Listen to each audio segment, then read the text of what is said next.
Good morning! Mabel looks up from a bowl of egg yolks with a smile.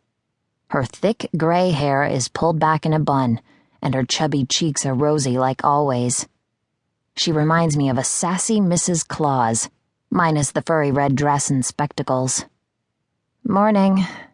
I tie the yellow and cherry madness around my waist before moving to the industrial-sized sink in the corner to wash my hands. I've known Mabel, and pretty much every other Inn employee, my entire life.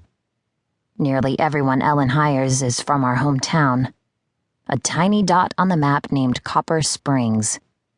It's a typical small town with struggling business owners, troublemaking teenagers, and church-going folks who pray for both. And it's a place I'd be fine never visiting again. "How did you sleep, dear?" Mabel asks, whipping the yolks with a fervor I do not share. The kitchen and I are not friends. We are simply allies in a time of war. The only position Ellen had available this summer was prep cook, and as much as I hate cooking, I hate being broke more. But I don't suck at cooking. Years of making food for myself and my mother, a woman who thought feeding me was a grueling chore, taught me how to put a meal together without disastrous results. At least now I'm getting paid to slave away in a kitchen. Aside from the blasting noise of Levi's TV, I say, fine. She eyes my half-wet ponytail. Cold shower this morning? Everyone who works at the inn knows how Levi and I fight. Not just because sometimes we slam doors and yell, but because everyone who works at the inn knows about us. For the first few days after I moved in, this really bothered me. Because I knew the real reason the employees whispered, and the real reason made my chest hurt. But I don't give a damn anymore.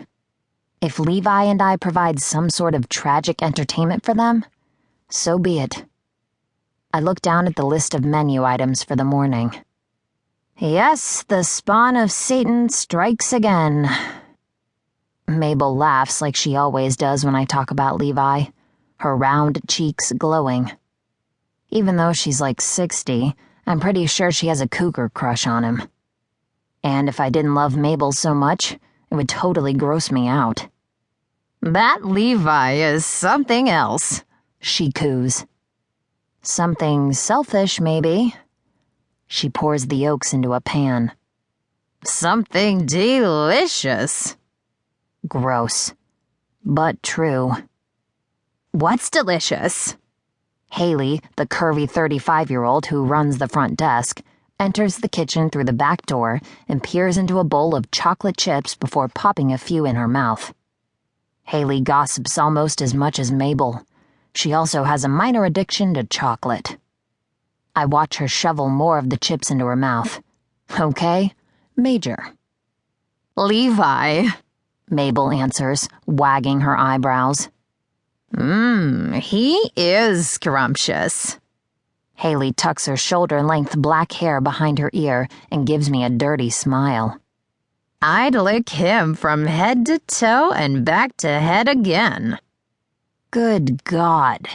It's like I work at Hotel Horny Women. Levi is not scrumptious, I say, trying to think about omelet ingredients instead of how Levi's stomach muscles rippled when he leaned into the hallway this morning. He's annoying. He doesn't annoy me. Does he annoy you, Mabel? Haley says. Not one bit. Mabel smiles. Haley reaches for more chocolate chips and I smack her hand away. That's because you two didn't grow up with him and practically live at his house your entire childhood. An uncomfortable silence falls over the room. No, Mabel says after a few moments, her voice carefully quiet. We didn't. Haley clears her throat and forces a smile at Mabel. Got any of last night's cake left? Leave it to Haley to break up the tension with dessert. I busy myself getting things ready for breakfast as Mabel and Haley start gossiping about the guests. Most guests who visit Willow Inn are retired folks who come to the country for fresh air and a quiet retreat.